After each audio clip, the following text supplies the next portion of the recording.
we're on this pathway to democratizing philanthropy a bit more when there are, over 500,000 donor advised fund accounts, in the U.S., and that's growing.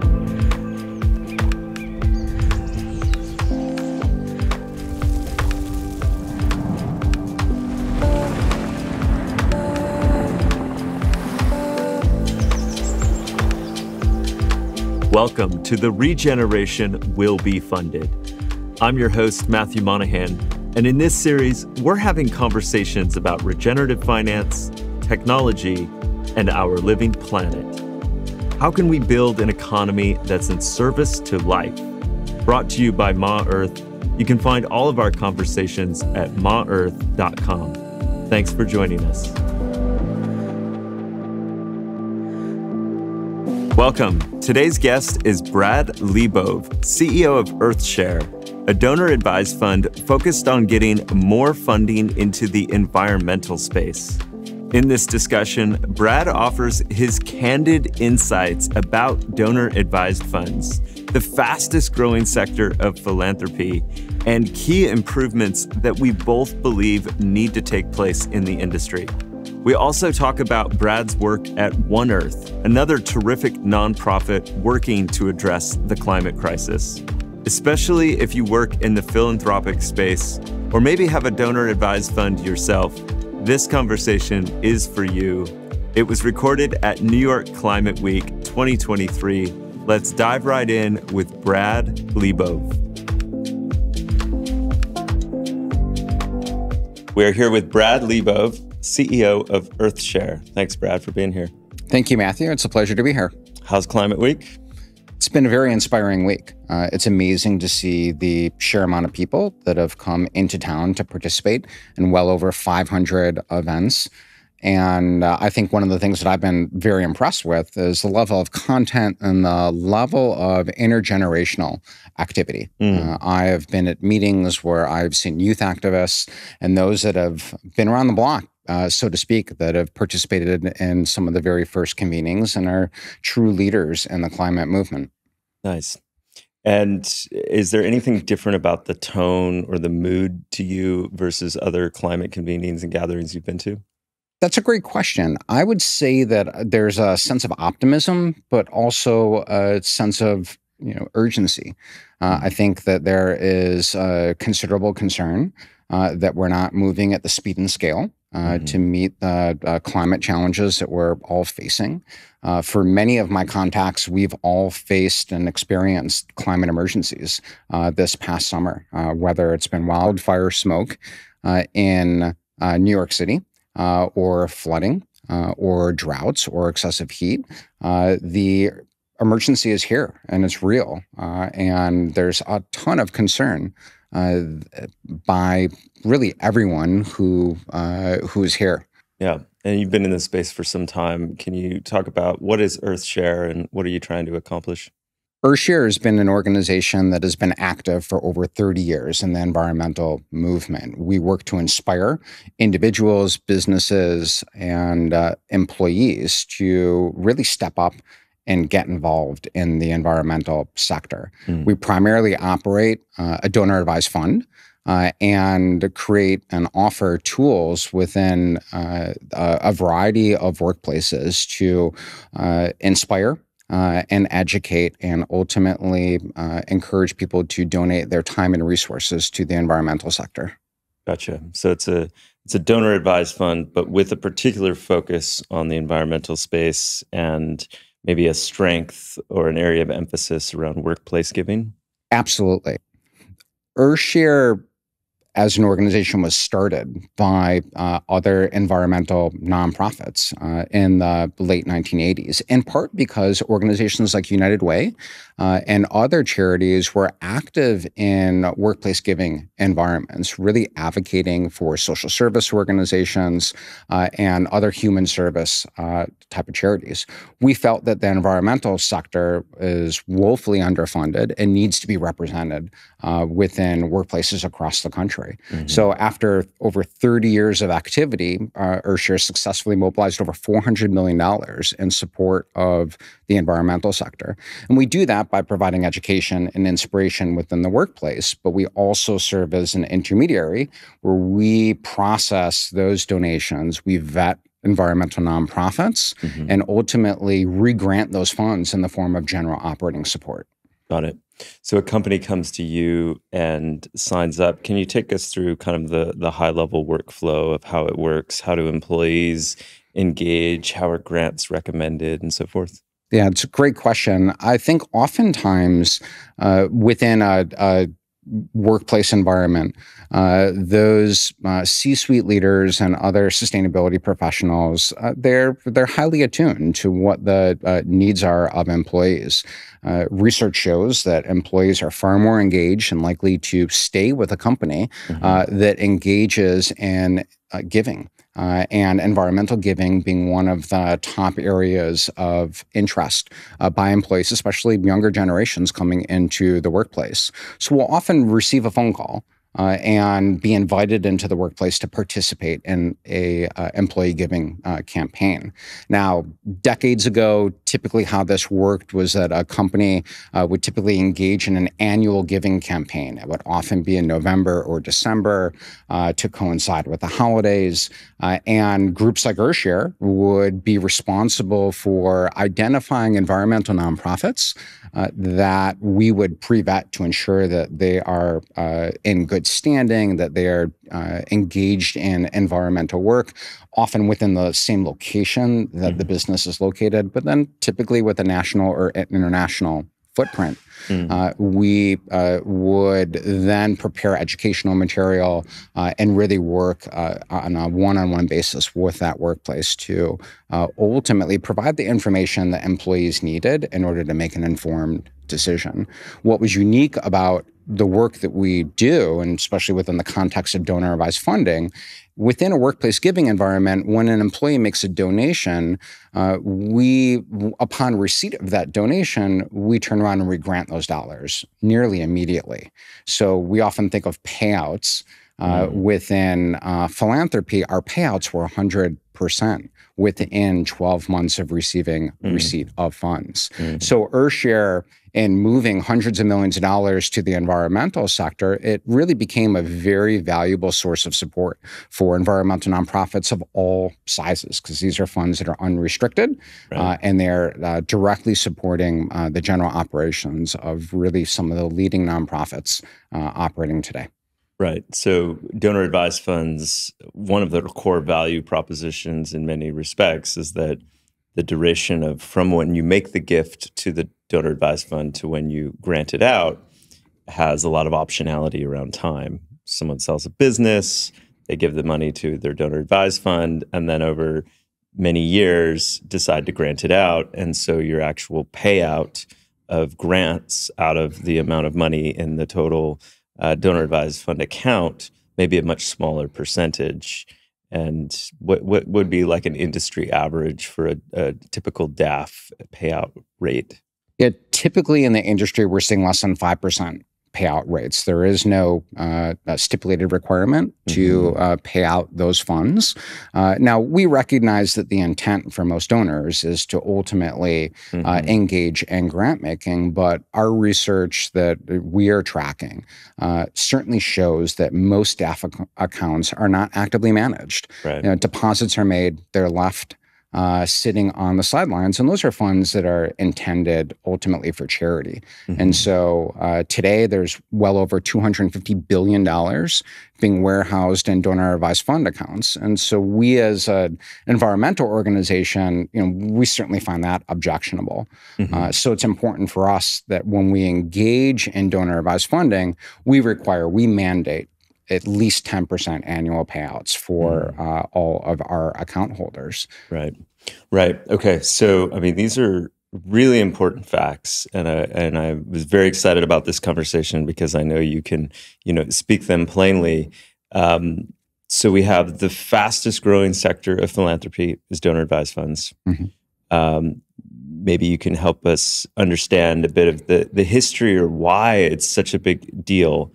and then we can really go into more of those stunning statistics about how much is sitting ungranted and where is that money sitting. But first, paint us a picture of the development of the DAF landscape. Yeah, the DAF landscape started in the 1930s, and it really wasn't until the late 1980s, early 1990s, when the wealth management firms that certainly recognize the growing need and opportunity to advise their clients in opening up charitable giving accounts or donor advised funding accounts. And so the amount has grown over 500% just since the 2000s in terms of dollars under management. With the major commercially sponsored donor advised funding organizations that are affiliated with the banking industry. So we've just seen an overall explosion. Now, whether that relates to just overall wealth growth in the country, or whether it is a greater interest in philanthropic giving, I think remains to be seen. The challenge is that dollars are sitting on the sidelines. And when it comes to environmental giving, we have an even greater challenge. Environmental giving in this country is only makes up roughly 3 to 4% of the total, and those are most estimates that have been generated over the last several years, and it's remained remarkably steady. With donor advised funding, it's also the same. It's only 4 to 5% of all donor advised funds are ultimately granted to support environmental causes, and that is a significant challenge. Right. So if I have $100 and I give it to my donor advised fund, and then I give $5 per year on average into the nonprofit ecosystem, that represents the 5% payout. The 4% that goes to environmental causes is of that $5. Yes. So we're talking about 20 cents of my $100 actually getting into the environment. And that's a problem, right? And that is indicative of the overall philanthropic sector statistics. Globally, many different studies correlating these numbers, and many studies indicate it's more like 2%.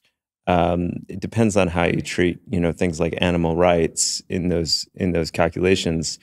But yeah, I mean, any sane person saying that the Earth's hottest years on record in the midst of a widely recognized ecological crisis and climate emergency, to put 20 cents of every $100 of philanthropic capital, when obviously philanthropic capital is still just a tiny portion of our overall economic, GDP and total financial value that persists in the system, mostly headed in the wrong direction. It's it's really stunning and stark state of affairs. Yeah, the banking system isn't going to save the planet. Let's look at Fidelity, as an example. Fidelity Charitable, which is affiliated with Fidelity, the financial services company, is the largest donor advised fund sponsor in the U.S. They warehouse over $48 billion in assets, and they earned over $112 million in fees. The information that they provide to their donor advised fund account holders is insufficient to inspire the level of giving that the environmental sector is needed. Now, there are many arguments to say that these DAF providers that are affiliated with the banking industry are not incentivized to see that grants are paid out because they're earning significant fees from the assets that they have under management. And our argument is that we want to see more wealth holders, whether they be small wealth holders that have a donor advised funding account with $100 in it, or larger ones, to really move to mission-aligned organizations that are not affiliated with the banking industry. We have the tools to inspire to ultimately provide that level of support that any donor needs in order to identify the issues that they care about, the organizations that are making a difference, and we will work to create a custom giving program in order to move dollars to the frontline solutions that are ultimately going to save this planet. So, yeah, I mean, there's so many good intentions here, right? And so many good people working in all of these organizations. I myself am a donor-advised client to several DAFs, including those that are more for-profit oriented. And I've found that the DAF model is tremendously helpful so that there doesn't need to be creation of our own foundation structures that require an enormous amount of overhead for legal and accounting expenses.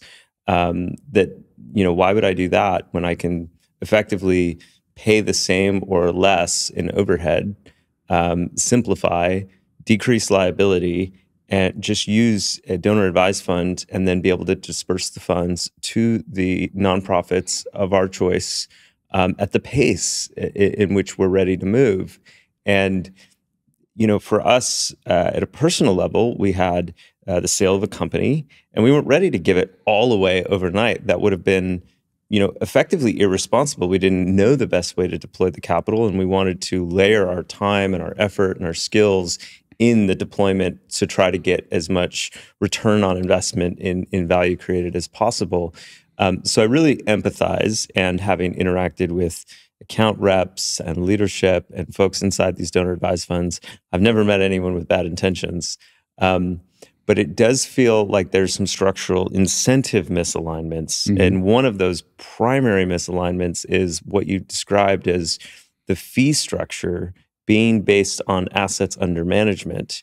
If the donor advised fund is incentivized to keep as much capital under management, then another way to say that is they're incented not to see the money go out the door to the organizations that are being supported. And even when the people working in those donor advised funds want to do good and see the money granted, like there's that incentive misalignment exists. How do you think about that?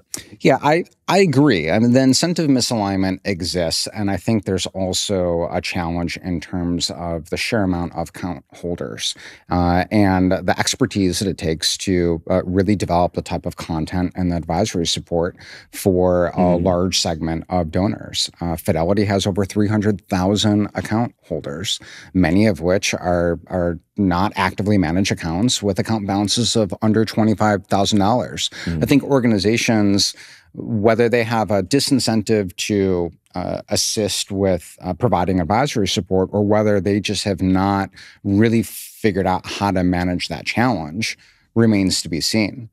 I think that organizations like EarthShare that are in the space, that have credibility, that have deep relationships with environmental nonprofits, and deep relationships of working with donors for decades, I think we're a solution set that really needs to be considered.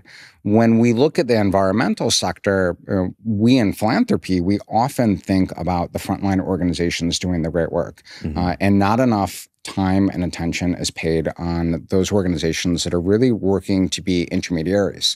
It's not a sexy business, but if we're going to see greater amounts of philanthropic giving move more quickly, more efficiently, more effectively, we need to support organizations that are in the middle, that are really trying to build the tools and the communication and that support network to see that more dollars ultimately move to the organizations that are in need. Yeah.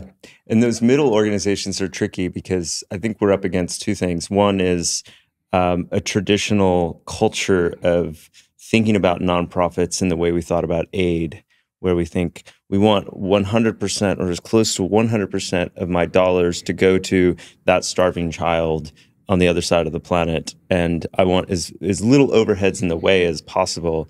And that's just not the right mental model or framework to think about equipping capacity for small, medium-sized nonprofits who are trying to do important work, whether it's influencing policy, whether it's, enrolling science, whether it's, creating new financial instruments and so forth. So that's kind of one. But I think the second is it just requires a high degree of expertise and research and understanding. And, most people, if they have $25,000 in their donor advised fund, they don't have time to talk to 15 executive directors and go to all of the different events and functions and read all of the PowerPoint slides and decks. And so we do need education and that type of handholding, or what you said, active account management. And we're not getting it from the Fidelity, the Charitables of the world. What would you say to all of that? Oh, completely agreed. I think that individuals, they often open up a donor advised fund account, again, because they have a compelling tax reason to do so, or they're being advised by their wealth manager, advisor. And then it often sits dormant, but for the occasional email that they'll receive, or local community need that crosses their desk. And they're like, well, I do have a giving account, and so I'll fund that donation from that giving account.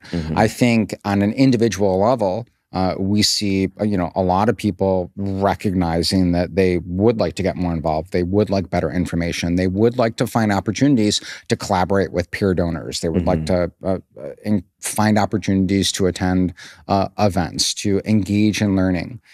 And we don't see that necessarily happening with the large donor advised fund sponsors. So we hope to see more sustained activity to really encourage and inspire more people to ultimately establish accounts, but then also pledge and commit to doing the work that's necessary to see that those dollars move into the organizations that are engaged in important work. Right. When we have board meetings at Biome Trust, I've been referring to it as what's our threshold of yes? Because it's once you immerse yourself in the landscape, there's need everywhere. Yeah. There's no question that there's just thousands and tens of thousands and hundreds of thousands of organizations that are in need of money. And so there has to be some sort of mental framework of well, at what point do you feel convinced and persuaded that it's a yes?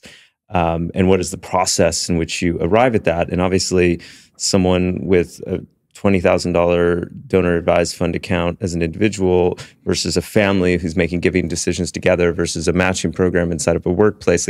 These are all different contexts, and we'll have different ways of arriving at those decisions. I'm curious, what are the catalysts that you see that seem to be most important or effective at getting people to a yes and moving the money and saying, oh, you know what, I believe in that organization? Is it emotionally, something captivates them? Is it a relationship? Is it a social reference? What are the mechanisms? And then how do we move more as a culture and as an environmental community towards accelerating that?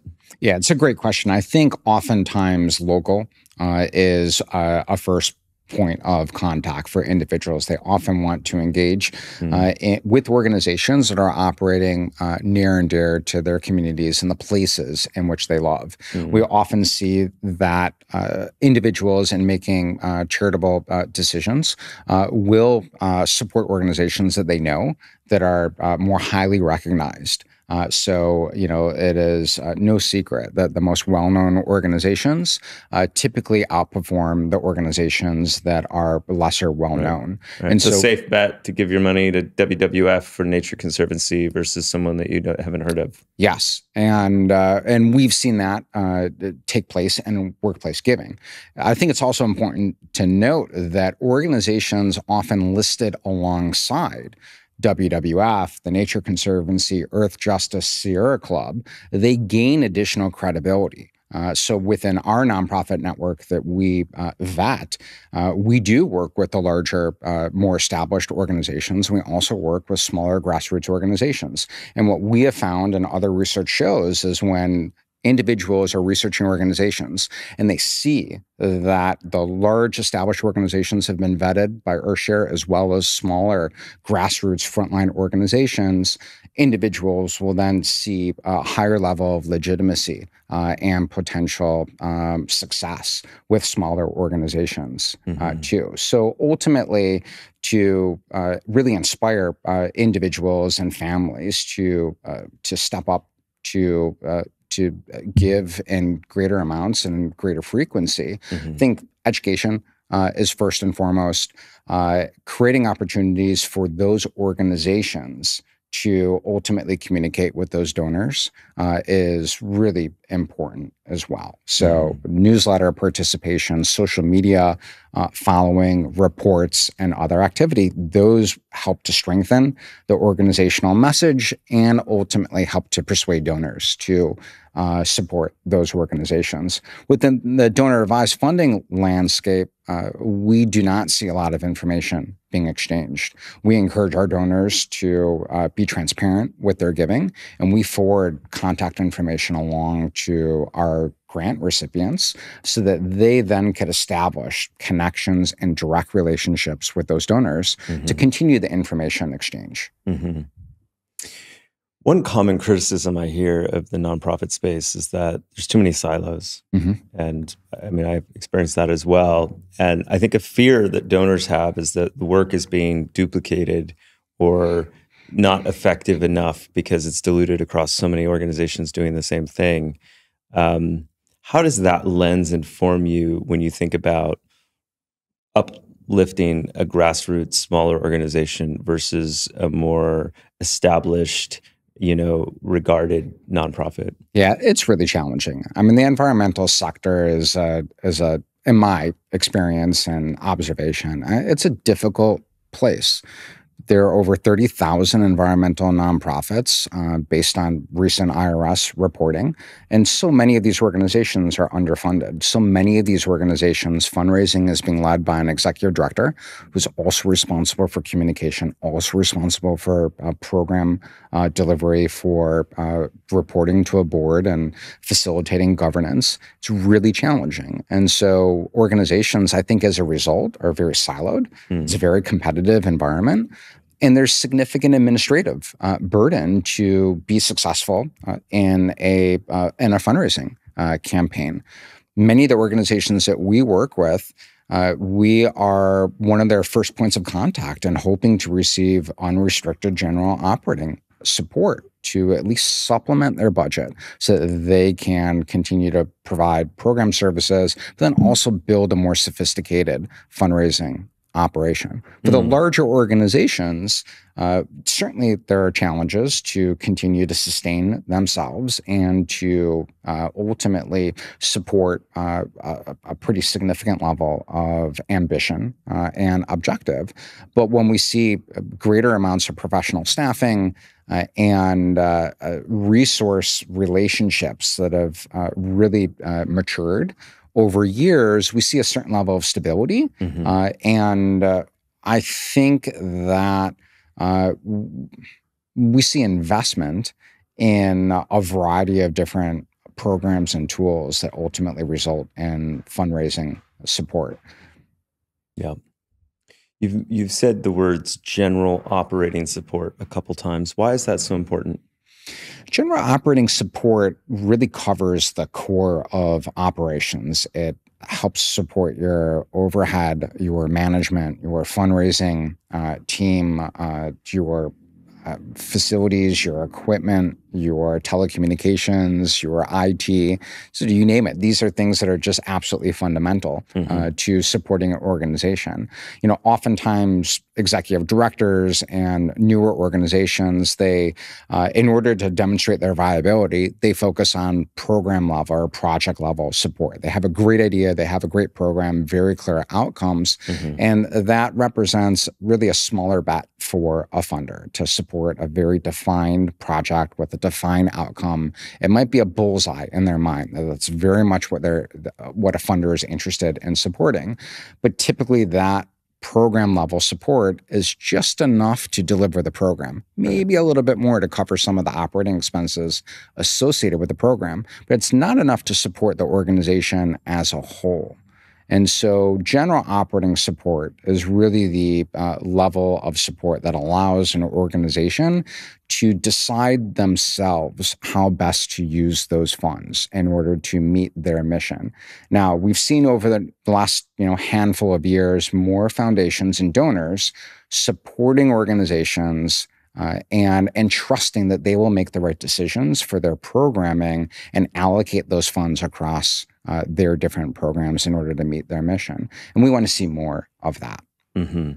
So it's not only about supporting the core, the enabling infrastructure, but it's also an act of trust and a humble recognition that those who are doing the work are closest to the work and can make the right decisions about how to allocate those resources, rather than a distrust of like, oh, well, you're just going to pay yourself more salary, or you're going to waste it on fax machines and business cards or whatever. It's like, it is a different paradigm of philanthropy, which seems to be increasing with words like trust-based philanthropy and flow funding, where funders are recognizing finding within themselves a degree of humility and trust and saying, okay, you in this local community, you in this particular domain of expertise have a proximity to the problem and to the solutions. And so we're going to trust you with the capital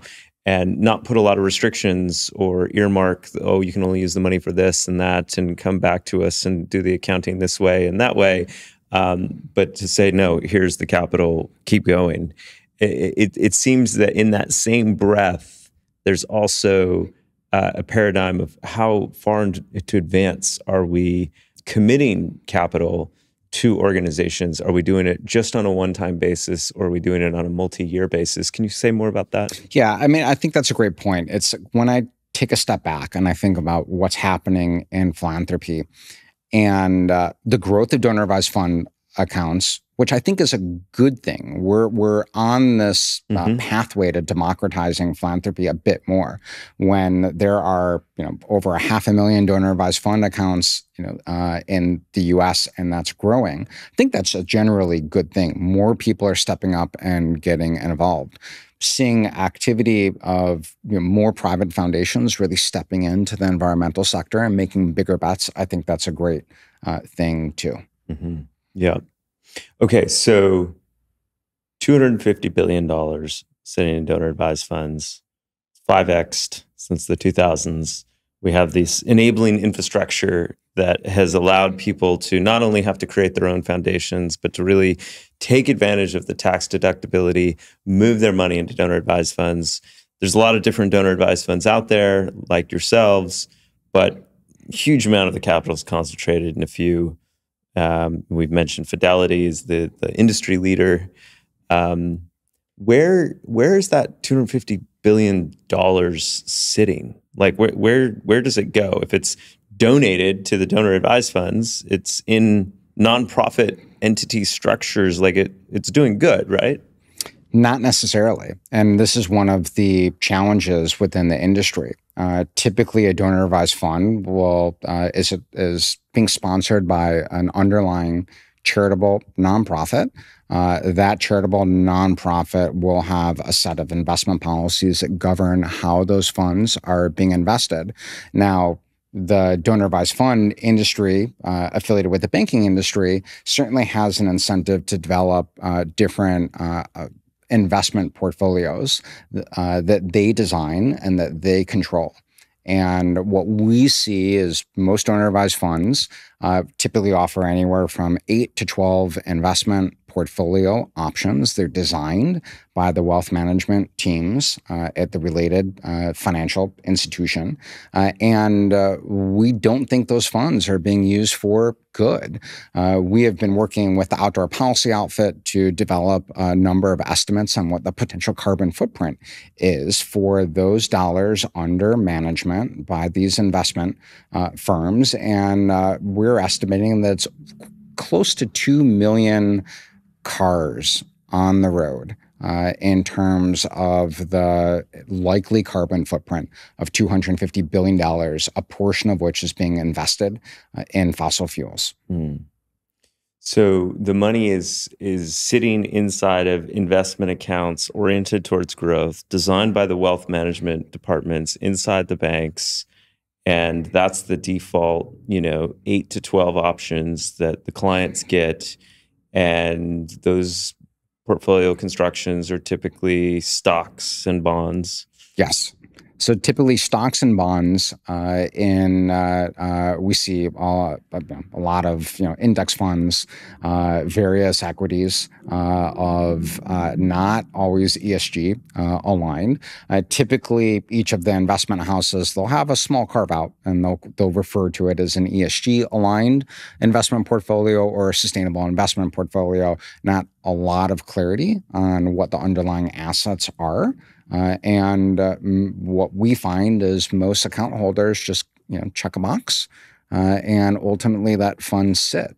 What we want to see is an alternative. So at EarthShare, we have an investment policy and an organizational mission to only bank with financial institutions that align with our mission. So we hold our assets at a mission-aligned bank that is not engaged in any fossil fuel financing. And we invest only in public equities and direct investments that align with our environmental mission as well. Right. But even that gets scary because, you have small regional banks failing in the United States. I mean, you have Silicon Valley Bank went under, and so you have a further incentive to play it safe and put your money at JP Morgan and just concentrate the assets into it, because there's such a fear of losing money in our culture, right? Even if it's a donor advised fund and you're giving it away, like there's a sense of responsibility that you want to grow that number or at least preserve that number. Yeah. Maybe it's part of your duty as inheriting that money from a parent or passing it down to a child, and you want to maximize the good that you do, and so you want as many dollars to be in that grant making fund as possible. But it seems like all of these behaviors are leading us towards this very unfortunate dynamic where $250 billion in stocks and bonds, tiny portion of that going out the door every year, tiny portion of that going into environmental causes. So what else can we do to really rectify the situation besides obviously moving funds to a group like yourselves? Yeah, a couple of things. Well, first, let me just say that the risk of regional banks failing, sure, that exists. I'm yet to be aware of an individual that actually lost money on deposit. With our banking relationship, we bank with Amalgamated Bank, and we sweep all funds under deposit into FDIC insured products that we believe will not be used for any type of nefarious financing of industry that is wrecking our planet, and certainly have the ability to move additional funds into public markets and other type of products to provide that level of security. So I think for most donors, the risk of having dollars lost in regional banks and in banking products is just it's minimal, and it can be appropriately mitigated. In terms of really working to scale and grow the movement, I mean, I often hear a quote, especially here at Climate Week, is everywhere, all together, all at once. And we really need to take more risks with our grant making and with our charitable investments that we're making prior to releasing those dollars for grant making on a wider variety of solutions and a wider variety of organizations that are really working to address the environmental and biodiversity crisis that we're all facing. Yeah. Yeah, and it seems like we have a culture that understands compounding numbers and the importance of if we can get X% interest rate and grow it over time, then we'll have enough for retirement and savings. And the Warren Buffett model of philanthropy that has been instilled in the culture of make as much money until the end of your life, then give it away, or maybe pass it on to the next generations. And yet from a scientific perspective, we know that the importance of decarbonization and dramatic climate action today compounds in value tomorrow. It's, a ton of carbon sequestered today is not the same as in 5 to 10 years. And so value also compounds. non-financial value compounds, ecological health compounds. Like if we can restore and preserve ecosystem health, nature can actually help to heal and restore herself in ways that leaves humanity in a much better position 5 to 10 years down the road. And so the imperative is not to hoard and grow capital right now. The imperative is to move it into value creation in ecological and socially minded ways. Any comments on my little rants here?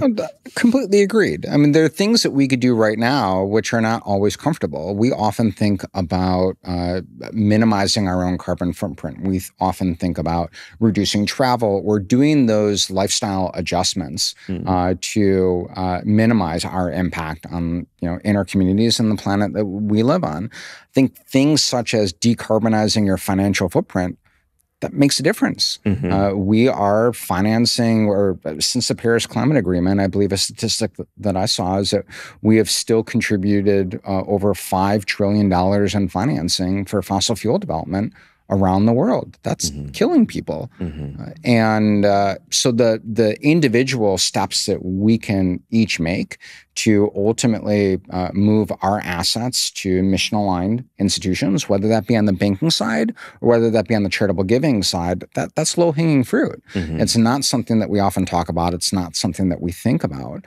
EarthShare and many other organizations really are trying to target the financial industry to say that we need better products. We need greener products. We want to see movement. And at the same time, there are alternatives out there. So I think it's not an either or, it's an and. There are individuals, there are businesses that their banking relationships, their charitable relationships, they're institutionalized. They are deep, they're long-standing, and it's not easy for them to move.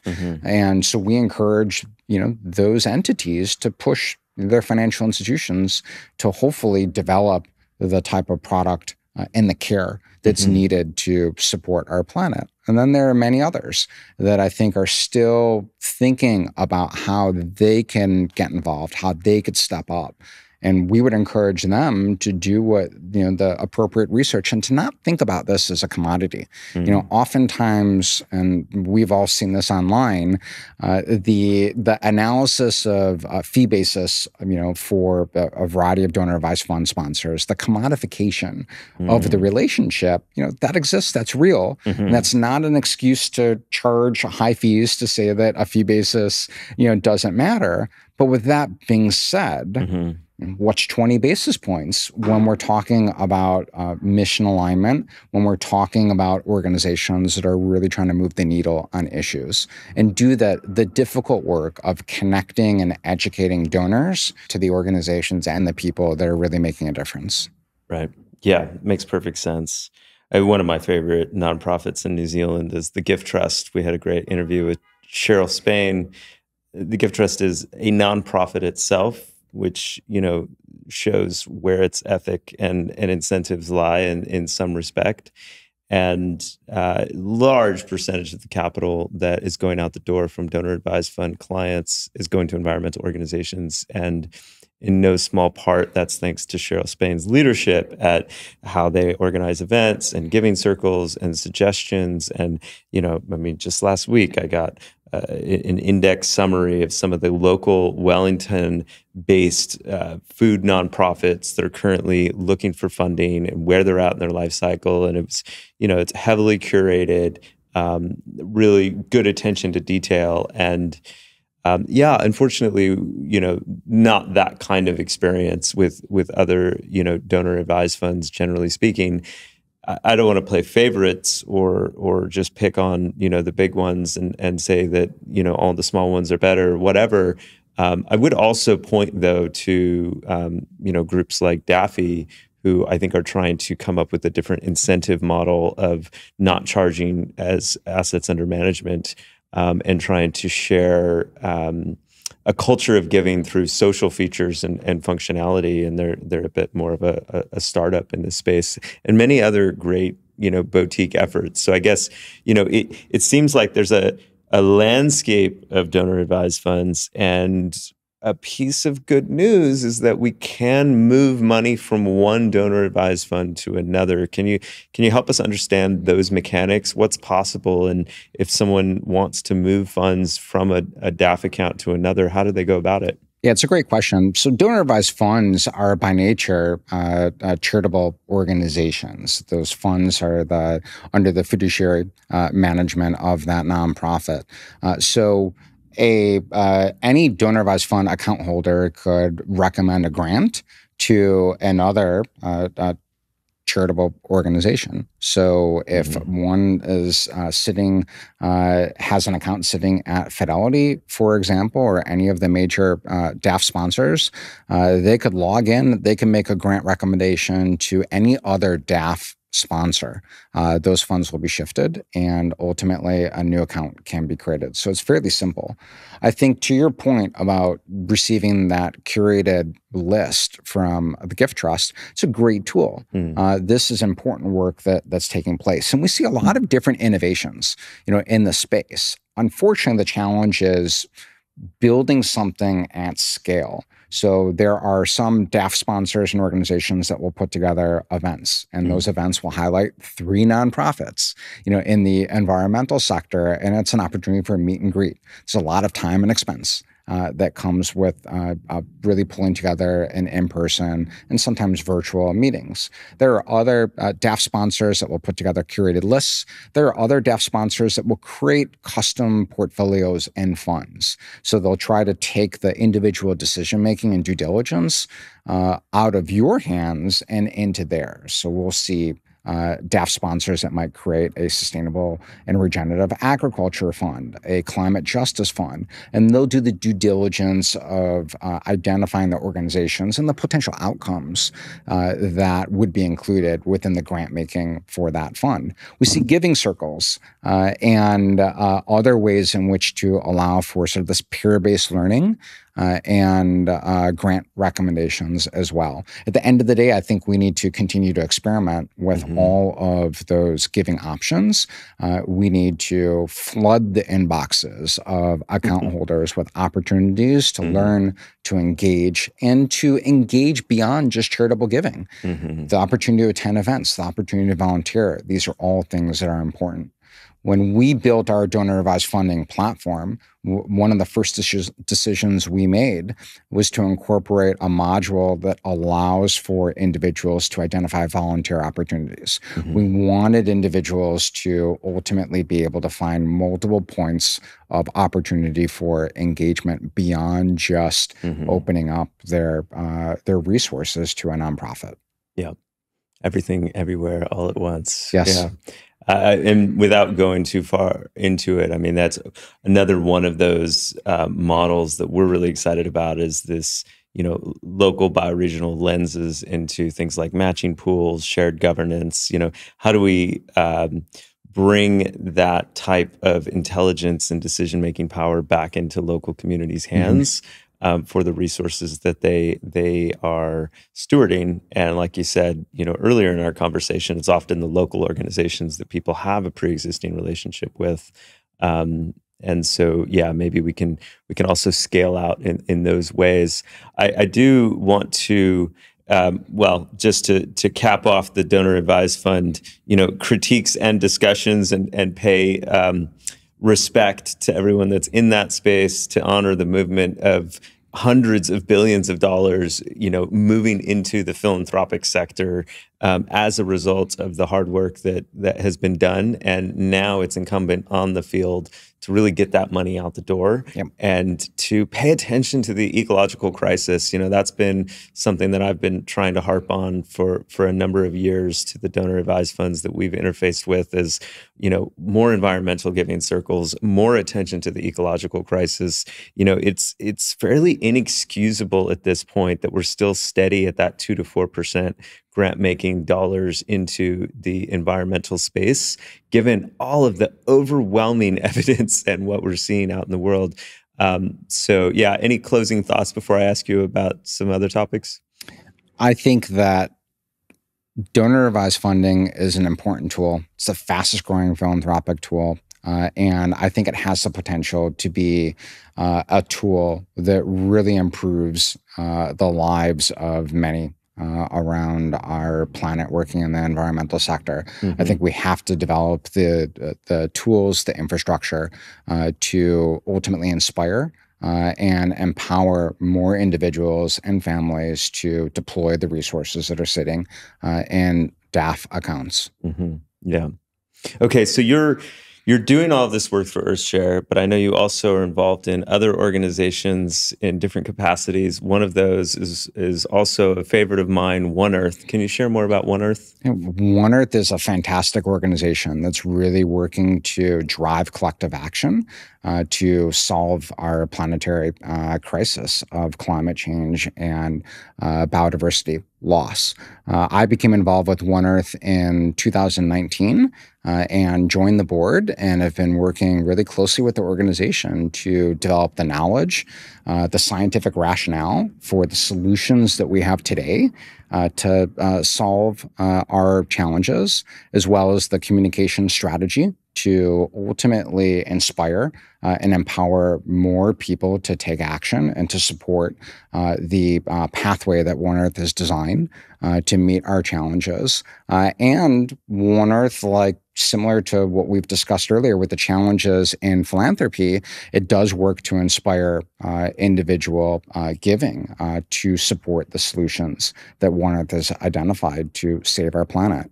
You mentioned bioregions. One Earth is a pioneer in developing bioregions across the world.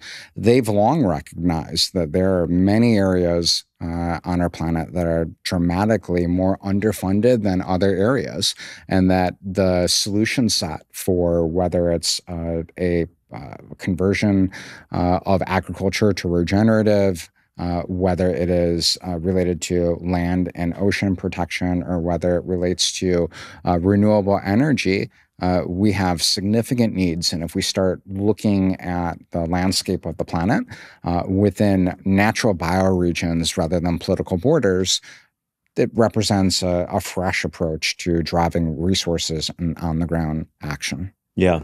We had a great conversation with Justin Winters, executive director and founder of One Earth. And these three pillars of action around a just transition to 100% renewable energy, around the protection of land and oceans.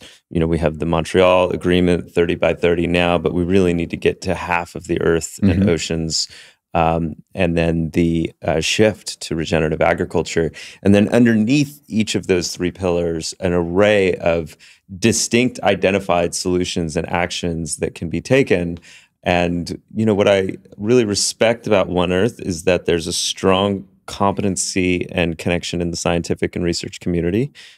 Clearly, a lot of good horsepower happening there.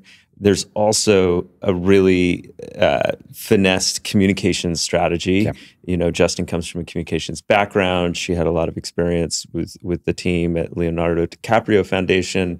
And so really good comms, design, aesthetic, you know, et cetera. And then also a real embrace of appropriate tools and technologies, including, you know, now big data analysis to help to identify, you know, where are there gaps in the funding landscape between those solutions and those array of solutions in the three-pillar framework, and where's the flow of funds actually going from both the for-profit, nonprofit sector, private and philanthropic. And so, yeah, it's just a terrific organization. You've been involved for some time, and I think it's an example of one of those organizations that is surprisingly small amount of funding relative to what it's doing. You know, literally drawing the maps of bioregions on the planet to help people understand and organize, literally helping to identify the financing gaps, shaping policy in high up, you know, conversations and circles, and yet a very modest budget, relatively speaking. Any other commentary? Yeah, One Earth is one of these organizations that punches far above its weight. It's a really remarkable organization. And, you know, my interest originally was in the product, the in really spending an earlier part of my career in regenerative agriculture and nature-based solutions to climate change, I saw the One Earth team and the model that they put together to really make the argument that we were not going to achieve our Paris climate goals if we didn't dramatically invest in nature-based solutions to climate change, and in particular regenerative agriculture. And what I found was they were one of the first environmental foundations really leading with that message. Many of the environmental funders were too far removed from agricultural solutions to climate change. They were focused on our energy transition. They were focused in other ways in which to decarbonize. Very important. But One Earth, and through the work at the Leonardo DiCaprio Foundation, were really leaders in putting that message out. Ultimately, as I became more involved and joined the board, it was really became clear to me the opportunity to build an organization. And so I've really enjoyed working with the board and with the staff to help this small but mighty organization incorporate, to build a governance team to ultimately develop the programs and the tools to sustain itself, because I think it really carries a powerful message. Well, the whole team's done a great job. You have my support, love, kudos, endorsement, whatever, for whatever it's worth. And what else are you seeing, and how else do you place yourself in terms of supporting other nonprofits in the movement?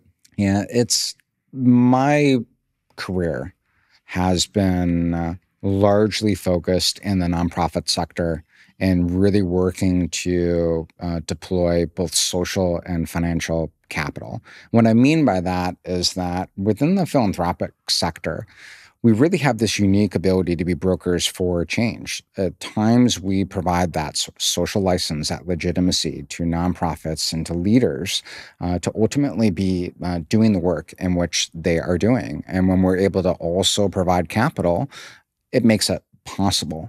Too often, executive directors and young organizations are overburdened with fundraising. And I've often found myself teaming up with nonprofits really at the beginning of their evolution as organizations, and helping to take what is a concept, a strategy, and operationalizing that into an organizational roadmap that will allow for growth and scale.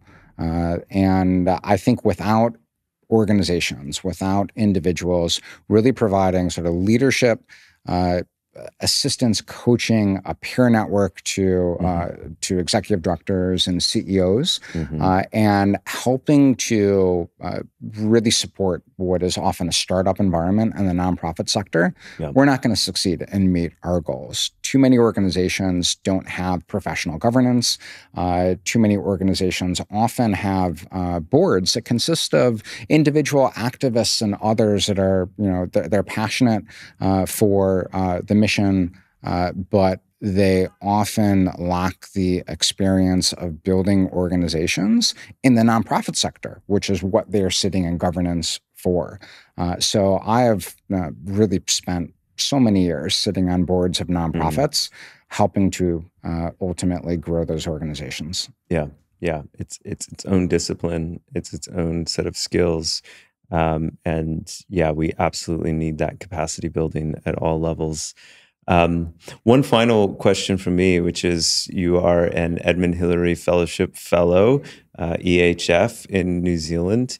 Any high-level commentary on your experience with the country and with EHF? EHF is a remarkable organization and program.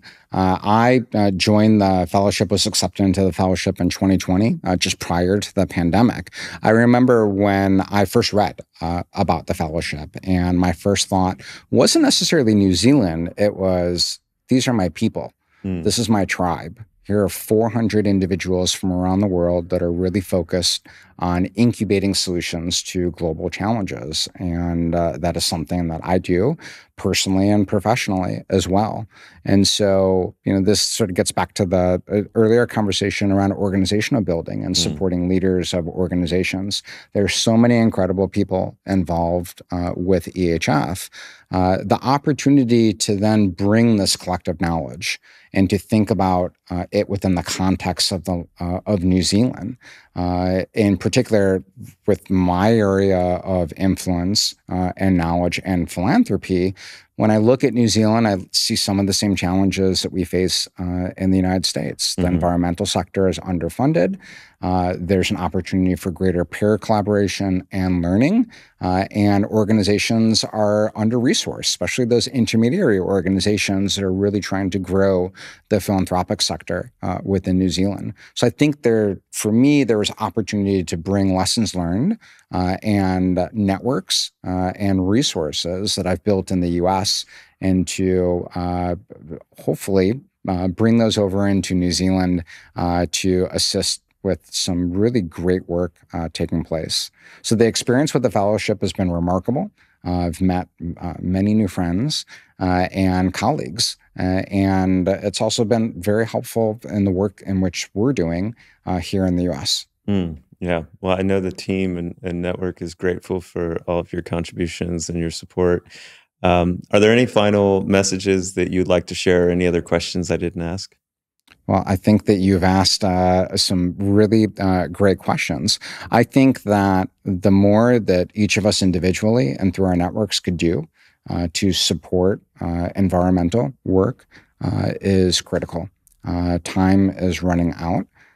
And most people are just absolutely astonished that such little amount of resources, 3 to 4% of philanthropy, is moving into the environmental sector. That's abysmal. The environmental issues that we're facing should be a #1 concern.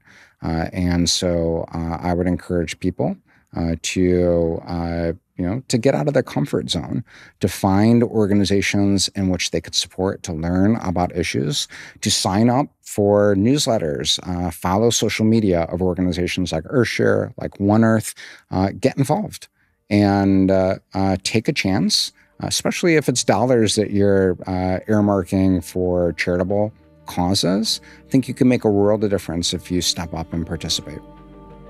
Brad, thank you so much. Thank you, Matthew.